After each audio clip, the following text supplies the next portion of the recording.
Crypto. All the crypto news in one place. People were using too much leverage, getting liquidated. People were selling. Some of y'all were throwing damn fits like children, which I'm going to tell you right now, you don't do that. There's no, not only is there crying, there's no crying in the club. There's no crying in, actually, no crying in the club, no crying in the casino, no crying in jail, and there's no crying in investing. You don't get to cry. You don't get to. The other places you got to man up, but investing, you don't get to cry because it's your choice. You hold the power. So while some of you are, they were buying. Smart money's like, you know what? We're going to buy. And I know that's exactly what Lawrence and Gamer were doing. They were looking to get back in at lower prices and then big money. You're saying we just need just the right amount of censorship within the crypto ecosystem, or what? Because if I see Bitcoin in a bikini, and to me this looks very, very aerodynamic, efficient, unrestricted, swift movement allowed. I was just joking with this because there's so much debauchery going on with everybody putting everybody else in bikinis. It's like, no, let's actually have some humor here. But there's a lot that goes in. Okay, so since 2020, U.S. debt has skyrocketed by $15.5 trillion, posting a $2.6 trillion average annual increase. This means that the U.S. federal debt now stands at $285,733 per household. The debt crisis is absolutely accelerating. You already know that, and that is why we're so bullish on Bitcoin. Bitcoin can't just be printed out of thin air, and there's only 21 million. Guys, if you're friends with these silver and gold people, bugs out there, teach them this, because they don't understand that there's only 21 million Bitcoin out there. Like, I've got so many comments of people saying, no, there's not. It's not backed by anything. Can you teach them about math? And it cannot be counterfeited, okay? So that's the greatest thing. Speaking of adoption, look at this. Walmart, the retail giant, has launched Bitcoin and Ether trading via their OnePay app, enabling millions of shoppers to convert crypto for everyday retail purchases. So needless to say, this is huge. I mean, the largest retailer, one of the largest retailers, obviously Amazon, I'm sure they're paying attention and watching, right? Like we said earlier, game theory is going to play out. So all these folks are going to get on board. We heard about this OnePay news back in, I think it was Q4 of 2025, and now they've officially launched it. So this is very bullish. We have this game being released when Venezuelan President Maduro started his presidency. And literally in the game, we have U.S. military raiding Venezuela at night, capturing the Venezuelan dictator. And in the game, it says that this event happens in 2026. And guys, what happened a couple of days ago this year in 2026, we had Trump and the U.S. capturing Venezuelan dictator Maduro. Guys, this is just absolutely insane, and more confirmation that we are living in the Matrix. We had the 1% revealing the Matrix movie, and this confirms that we are in a simulation. Everything is all pre-planned. We are living through a movie, a script. In the aftermath of the Venezuelan operation from the US, we can say it, the market's reaction has been overall muted to the risk and positive for a handful of sectors, including oil and defense stocks, rare earth metals due to the possible retaliation from China, Bitcoin on a 600,000 plus shadow reserve that Venezuela is believed to be sitting on, and also precious metals with inflows probably beyond safe haven intentions, given that investors barely stressed over Maduro's capture last weekend. So what's next? Well, the first Venezuelan risk is now behind us, but the message is clear. The US will unlikely stop here. Relations with NATO and Europe are at jeopardy over Greenland, and that's a good reason actually to keep and eventually to strengthen exposure to defense stocks. Stoxx Aerospace and Defense ETF for Europe kicked off the year with a 7% jump, and there's probably more room to run for this ETF this year. If you just take that simple notion, Bitcoin has to be, or something like Bitcoin has to be, a part of that strategy. And I think the bounce in prices, it's hard for me to go like, yep, it's this news headline, because we've had like 100 news headlines this year that if we had gotten them in any of the previous years, it would have been, rocket ships to the moon Lambo on every post. It would have taken us the price way, way up. I think the price is consolidating under 100, which I actually like to see, above 75, which I really like to see. Those things are good. So that's very, very important. Morgan Stanley, 1.3 trillion Morgan Stanley files for a spot Bitcoin ETF. They be coming around the mountain when they come, right? We have, of course, Fidelity, we had BlackRock, and now we have Morgan Stanley entering the party. It's JP Morgan is someone else. Shouldn't they be the same, right? Morgan Stanley, JP. I would be very surprised, by the way, if JP Morgan would have that would have been the news for JP Morgan, just because the comments from their CEO has been so anti-crypto that, you know, it would be a surprise. Although BlackRock CEO Larry Fink was also very, very anti-crypto. Global M2 money supply, Bitcoin's resilience to inflation and progressively slowing supply growth, and its overall adoption rate. Short-term factors include market risk appetite, interest rates, the strength of the dollar, seasonality, excess liquidity provided by central banks, the usage of large Bitcoin wallets, and then financial contagion. So some of these short-term indicators he mentioned are aligned in favor of Bitcoin in early 2026. He noted that speculative derivative positions triggered the sharp sell-off in late 2025. And these kind of positions, though, have been cleared out. If you guys remember what happened with the October 10th wipeout, people got absolutely ruined. You know, anybody who was on leverage, they got absolutely melted. And those people mostly are gone, right? And that's why it's turned very interesting here, because the uptick we've seen in pricing, you know, look at Render, for example, you know, this little uptick here in the last week, 88%. These upticks that we're seeing, they're mostly being done by spot buyers, right? No longer the leverage longs, which is very, very important for us to actually have sustained growth in the market. Okay, look at this news. Jupiter launches GUPUSD stablecoin backed by BlackRock's BUSD fund. So this is interesting. So Jupiter, a Solana-based DeFi protocol and trading platform, has launched JUPUSD, a dollar-pegged stablecoin issued natively on Solana and developed in partnership with Athena Labs. In a X post on Monday, Jupiter said 90% of the stablecoin's reserves will initially be held in USDTB, a licensed stablecoin collateralized by shares of BUSD, BlackRock's tokenized money market fund. The remaining 10% will be held in USDC as a liquidity buffer with a secondary pool on Meteora. So we're seeing all types of new financial products being launched, more stablecoins. Real utility that XRP does have. The blockchains and the ecosystems that are being built around many of these systems.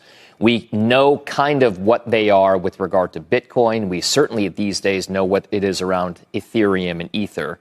What exactly is the big use case or driver? What's the practicality for XRP? Well, with XRP and Solana, those are the two very popular altcoins right now where you're seeing a lot more interest. And with Solana, a lot of these different forms of tokenization. So we talk about tokenized dollars all the time in the context of stable coins. But now we're seeing a lot of people move into tokenizing money market funds. And Solana has become a blockchain use case for that. And XRP made its name in terms of cross-border payments. But what's been fascinating is even just this morning, Morgan Stanley, which has been especially progressive in terms of having their financial advisors suggest that clients get into the spot Bitcoin ETFs. They were the first bank to do that. They're now, just this morning, filing an S1 to launch their own Bitcoin and Solana ETFs because there is an appetite there. So in the world where Bitcoin has become a bit mainstream, I'm not going to say the boomer, that's not my line. That's from somebody else. I mean, I was looking at some of the Ethereum stuff. Ethereum network activity in 2025 saw significant growth with stable coins, $8 trillion in stablecoin transfer volume in Q4 alone. And I believe that was doubling what they did in Q2. It's just big right there. It holds about 65% of the RWA. All of this is the U.S. government could seize Venezuela's Bitcoin and Ethereum reserves as well as I've heard some people talking about them seizing oil and other resources. Not sure how all of that's going to work out, but I thought this was key to show you. So there is a second order crypto effect here where for going back a decade now, my reporting was back in 2017, because of spiraling inflation of the Bolivar, a lot of people had turned to cryptocurrencies, mining Ethereum and Bitcoin in their homes in order to just have a stable source of cash. But the other side of this is the fact that there are multiple reports that the government itself has been looking to evade sanctions by doing sales of oil in Tether, which they then move into Bitcoin. And so much of this market moves on sentiment. So even you notice how they're talking about avoiding sanctions and using Tether? This is not something a financial institution really wants to hear, right? They cannot use Tether here in the United States specifically for some of these reasons, right? They don't want to be associated with it. I just thought that was another interesting point in this clip. Promise that perhaps the U.S. government, when they came in, might seize these assets, hold on to it. That's a bull case for Bitcoin if you have a stockpile such as that that isn't being liquidated. Oh, the huge thing that has been happening here is that MSCI has confirmed, according to strategy, they've confirmed that they are going to keep MicroStrategy in the index. Now, this is huge. I will explain why. So MSCI is the index. So if you buy like a index of stocks like the S&P 500, the top 50 companies or whatever, then MicroStrategy is going to be included as long as MSCI includes them in the index here. There was some rumors, or not even rumors, it was likely that strategy would be delisted from MSCI. Remember, I was talking about this like a few months ago.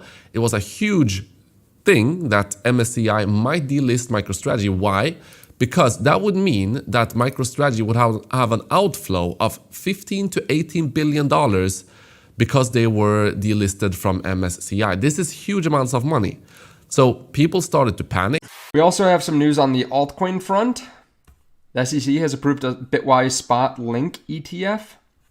It's the ticker CLNK on the New York Stock Exchange. Link up a little bit, just like the rest of the market. It's up like 2%, but it's not, this is not a crazy time for altcoins. I mean, they've shown some strength over the last few days, but in the past, this would have been life-changing news that the SEC approved a spot altcoin ETF. Because remember, for almost a decade, they denied spot Bitcoin ETFs, and there are a lot of people thinking that they would never approve a spot altcoin ETF. Can't tell me that is not a crazy pattern. It's not enough though, because for markets to go up, we need three things: liquidity, incentive, and willing buyers. Do we have those three things? Well, let's start with alts. In 2025, only Bitcoin had liquidity. Why? Because of the ETFs. But analysts point out that in 2026, alts might finally get their feet wet. How?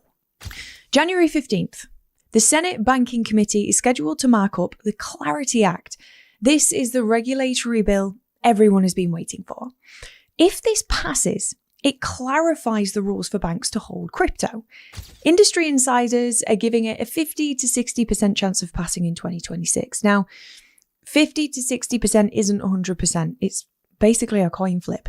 And even if it passes in January, implementation could drag into Q2. But why does this even matter?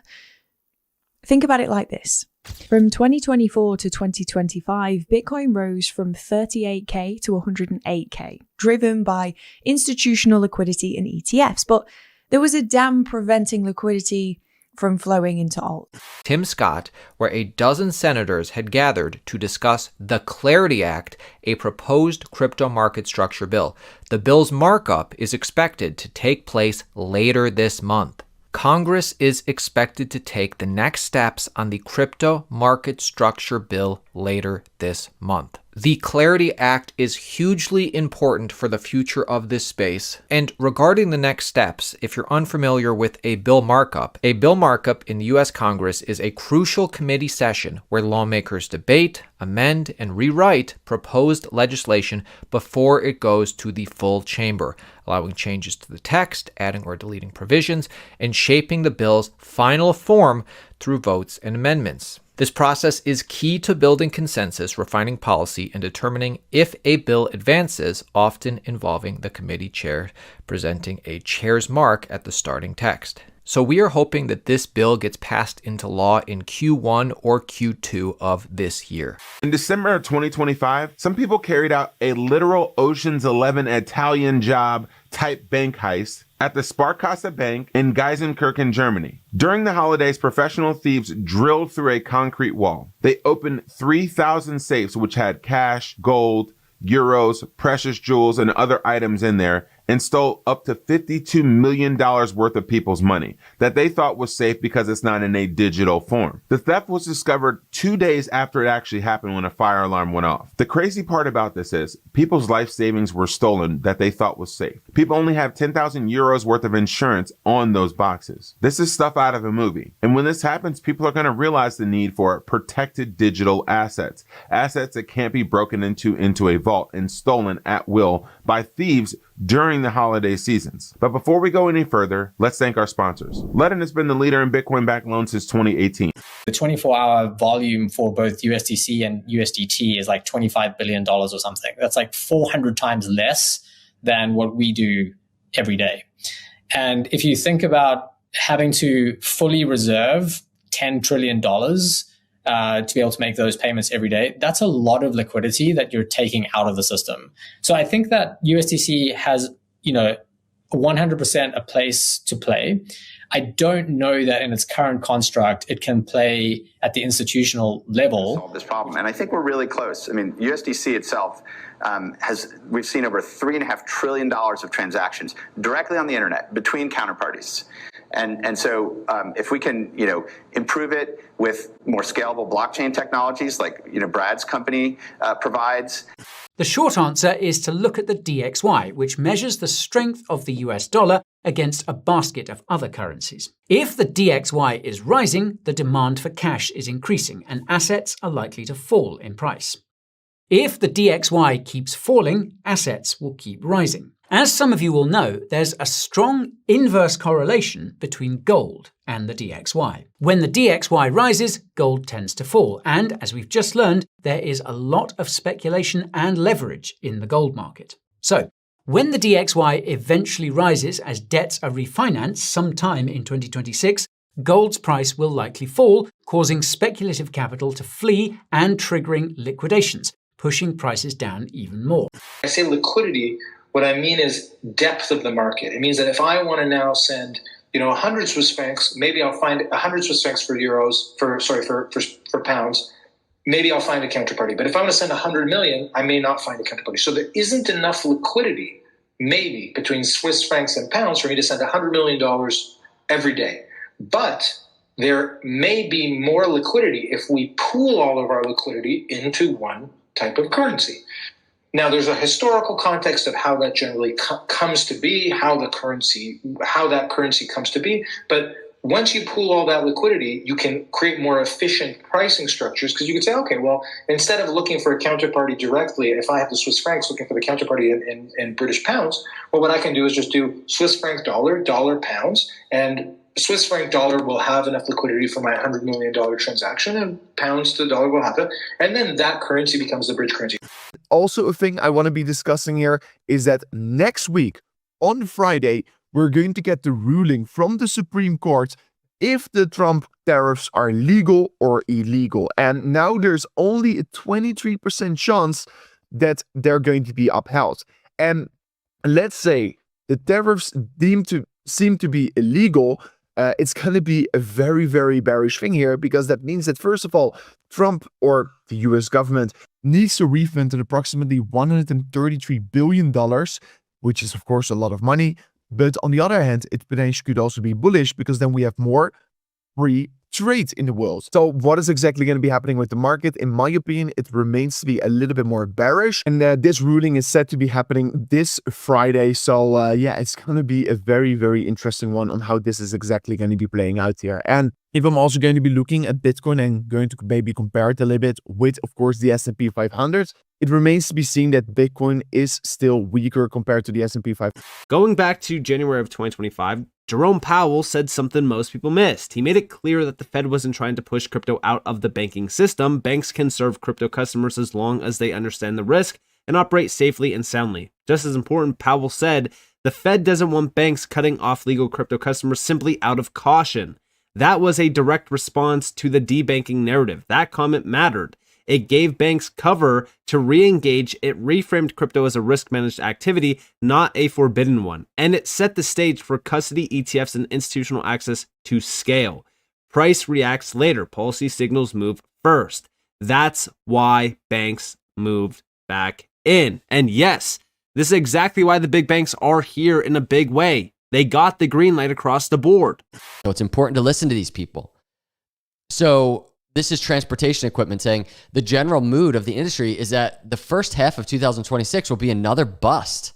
And we're now hoping things pick up in the second half, even as the North American truck fleet continues to age.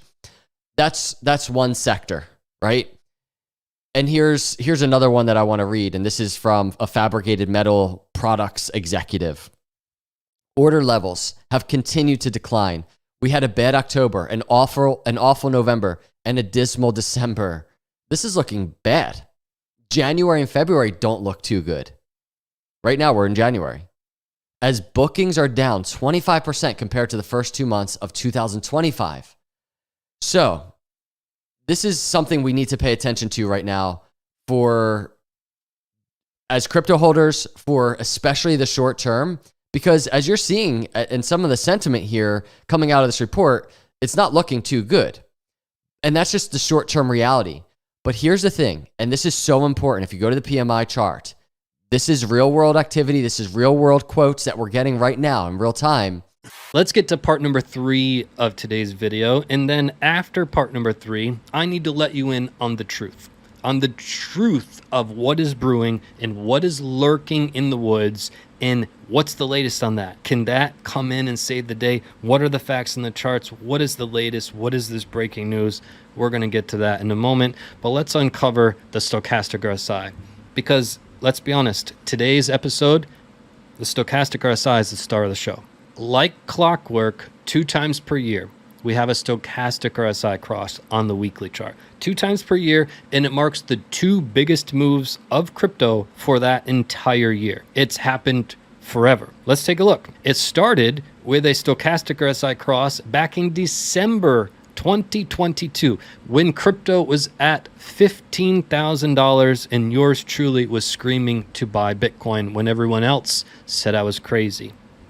We got a Stochastic RSI cross. It took us from $15,000 all the way up here to $31,000 with just the simple cross. Look right on your screen. Cross right here, went up here. As soon as we crossed down. So we do have a couple more bands that we need to get back above. As you can see, the trend really didn't get super strong after the buy signal until we got over all of our bands here. So we still do have a couple bands above, right? Now let's get into the bearish side. What is bearish? Well, we are currently still battling with overhead resistance, right? So this is a big resistance level. It's a big supply level on the chart, and it needs to get back above. So going back to the bullish stance, if the bulls can flip, this is pretty much 94, 95K. If bulls can flip, right, and price can sustain and remain above 94K, we have a good shot at heading to the upside. You got your green dot on the meat stick meter. You're flipping major resistance into support. You have a great shot at upside in the market, but its resistance is proven otherwise. We've seen it reject here, price reject 2 or 3 times here already in the last month and a half. Bitcoin around 88K. I'll show you those trades in a second. We've come up to a very interesting place. Price stopped out here. This is the resistance from back here on the 9th of December. Resistance from back here on the 3rd of December. You can see price relevance here as well in mid-November, okay? So if you even go all the way back in time, look at that. Even all the way back in time, all the way back here. Interesting. Price relevant in this area, okay? So this $94,000 zone becomes our next level of price resistance that the price needs to surmount in order for us to continue higher. Now, if we were going to get any kind of pullback, we'll look for it here.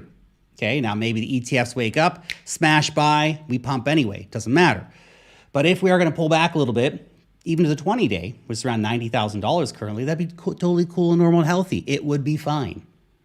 A 20-day EMA retest will happen. They'll happen multiple times throughout any given uptrend. Whether this is just a relief rally or it's the start of something much bigger, you will have 20-day EMA retests. Okay? That's cool. Watch out for them. Trade them. Go long when they happen. Okay? That's how the money's made.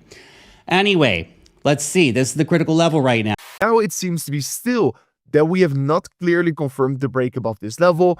And in my opinion, I just need to see a clear confirmation above this zone here for me to confirm the breakout above this level. That is also what I said, of course, on yesterday's video.